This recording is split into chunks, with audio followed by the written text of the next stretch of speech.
तो ब्रेक के बाद आपका एक बार फिर स्वागत है आपके सितारे में।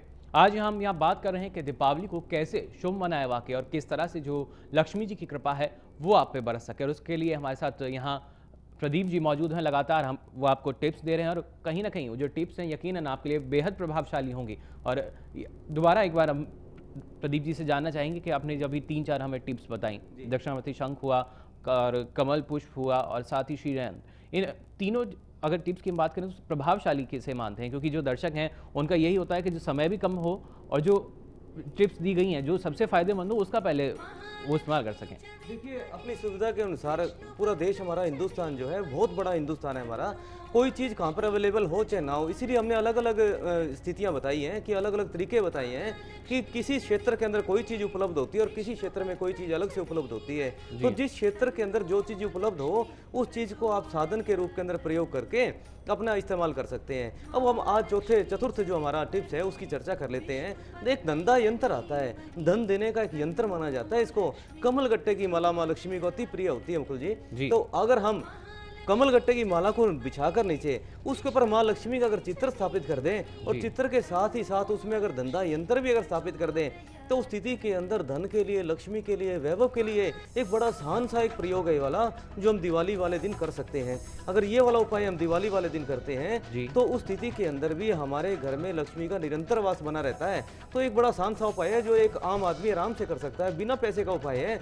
क्योंकि कमल गट्टे की जो माला आती है वो भी बड़ी आसान है, हर जगह उपलब्ध, हर स्थिति के अंदर उपलब्ध हो सकती है और कुछ ज़्यादा महंगी भी नहीं है। और धंधा जो यंत्र आता है वो भी एक बड़ा प्रभावशाली एक यंत्र माना जाता है। धंधा यंत्र लक्ष्मी माँ का एक यंत्र का एक रूप है। क्योंकि यंत्रों की हमने चर्चा की, यंत्र के अंदर परमात्मा विराजमान होता है। जिस देवता से संबंधित जो यंत्र होता है उस देवता का उसमें वास माना जाता है। जरूरत है तो सिर्फ आह्वान करने की और श्रद्धा की। अगर हम श्रद्धा से किसी को भी अपने घर में बुलाते हैं अतिथि बनाकर तो वो जरूर आता है, लेकिन उसके लिए निमंत्रण देने की आवश्यकता है। बिना निमंत्रण के लिए देखिए कोई भी आदमी आपके घर में अतिथि के रूप में भी नहीं आता। हम तो यहाँ पर परमात्मा को और माँ लक्ष्मी को बुलाने की चर्चा कर रहे हैं, तो पहले निमंत्रण देना बड़ा आवश्यक है। और उसके निमंत्रण देने के बाद में वो उसको बिठाएं कहाँ, हमें उसको स्थापना कैसे करें, उसको किस चीज़ पे विराजित करें, उस चीज़ के लिए हमें एक यंत्र जिसके अंदर वो बैठ सकते हैं, जिसमें वो विराजमान हो सकते हैं, जिसमें वो कंफर्टेबल फील करें। तो परमात्मा को भी तो कुछ ना कुछ जगह चाहिए। तो स्थिति के अंदर हमने एक धंधा यंत्र को हम स्थापित कर सकते हैं सिर्फ कमल गट्टे की माला के ऊपर, जो एक सिंहासन माना जाता है माँ लक्ष्मी का। तो अगर वो स्थापित करते हैं तो घर के अंदर धन की, पैसे की बरकत के लिए, वैभव के लिए बड़ा अच्छा एक टिप्स माना जाता है। जी, अगर हमारे पास धंधा यंत्र है तो मान सकते हैं कि लक्ष्मी जी यहाँ विराजमान हो सकती है और जो हमारी स्थिति है वो बेहतर हो सकती है। जी बिल्कुल हो सकती है। जैसे एक अब चर्चा करता हूँ, बिल्कुल अगले टिप्स की तरफ हम चलते हैं कि एक सुहाग की सामग्री आती है। देखिए, घर में जो जितनी भी स्त्रियां हैं, जितनी पत्नी है किसी की, तो वो भी एक लक्ष्मी स्वरूपा ही मानी जाती है।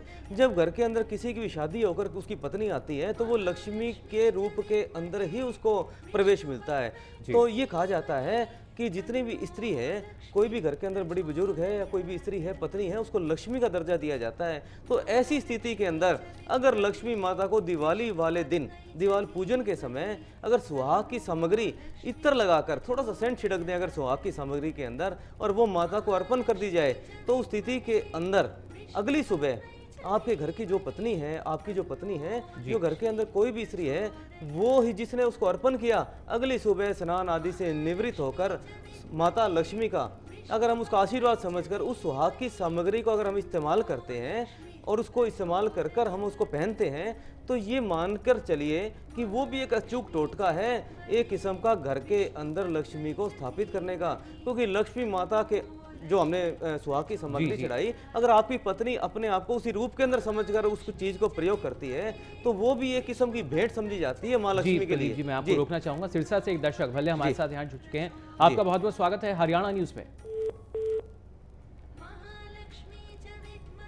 जो लगता है तकनीकी कारणों के कारण आज हमारा जो संपर्क है वो दर्शकों से नहीं हो पा रहा, लेकिन हमारे लगातार यही कोशिश हम कर रहे हैं कि जो हमारे दर्शक हैं वो उन जो लक्ष्मी माता है उनको कैसे खुश करें और अपने पर्व को कैसे और अच्छे तरीके से मनाएं। उसके लिए लगातार हम यहाँ प्रदीप जी के साथ मिलकर आपको टिप्स दे रहे हैं और यकीनन जो ये त्यौहार है आपके लिए बेहद ही खुशहाली लाएगा। फिलहाल वक्त हो चला एक छोटे से ब्रेक का। जी।